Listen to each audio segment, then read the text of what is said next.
I just wanted to show you what a typical Alaska suburb looks like. We have regular houses behind us, but then if you follow me this way, you'll see we're on the border of a national forest, which is kind of cool. So what I want to do today is kind of show you Alaska in action. You can see the snow has started to melt, so we have ice on the ground. So I don't have to wear all the gear I showed you in the last video. So I just have my mittens and my coat and my boots on. But I want to introduce you to my pets. We have a Chihuahua, a Border Collie, and a Golden Retriever out there. And we're just walking them in the forest. And you may wonder why we let the Chihuahua bark so much, because it can get pretty annoying. But we have to be careful about bears. So we want to make as much noise while we're walking as possible, meaning we let her bark. Some of the other things you'll want to notice, the other dogs are just in their fur, but the Chihuahua has to wear a coat because her fur is so short and her breed is built for warm weather, so we have to dress her up just like I have to dress myself up. And anything else? The dogs are not wearing shoes right now, but you'll see at the Iditerod there are special dog mittens that they can put on their paws, and I'll show you that in another video. But we put these dog mittens on so that the snow doesn't get between the pads of their foot and cause frostbite. So we're gonna walk, see some views of Alaska.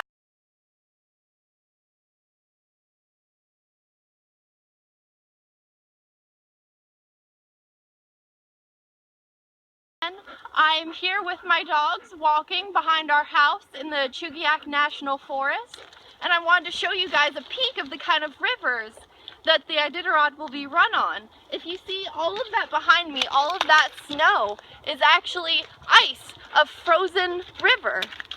And so during the Iditerod, the mushers will be looking for these to use as highways, and the dogs are going to run down them. I don't know if you can tell from this distance, but there's actually a lot of ski and snow sled tracks from people who just use the river recreationally as a way to get around. There's even rivers that freeze so thick that cars can drive on them.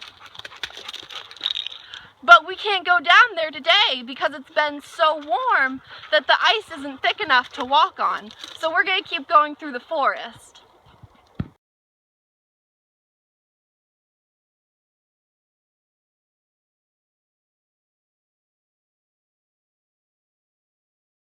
I just wanted to show you guys what a typical campground for an Iditerod musher will look like. Behind me you see that there are a lot of trails kind of converging here. And that's what the mushers will be looking for, just a big clearing in the forest where they can camp with their dogs to get supplies for all the dogs to eat for the next 20 days. There are going to be planes that come in and airdrop food, kind of like you've seen military planes do for soldiers in the desert. That's the same kind of thing we're going to be experiencing here, but the planes will have skis to land on the icy rivers I just showed you.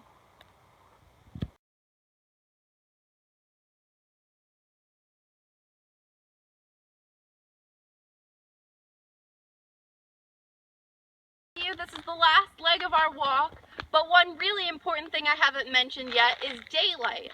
You can see on the mountains behind me that there's a lot of sun shining, but that's because I'm located in Anchorage, which is way at the bottom in the south of Alaska, right by Seattle. But the race is going to be going northward, where it's going to get really dark during the day because it's winter. So the sun is coming in at such a steep angle to the earth that we get very little daylight. So here, it's about 4:30. We're about to start getting twilight, but that's because we're in the south, so we have longer days. We got sunlight, let's say about 10:30, so we've had from 10:30 to 4:30, pretty good sunlight. But once they get up there, they might get only an hour of daylight near Fairbanks and closer to Nome. So we're pretty lucky right now. They're going to be working in the dark with headlamps.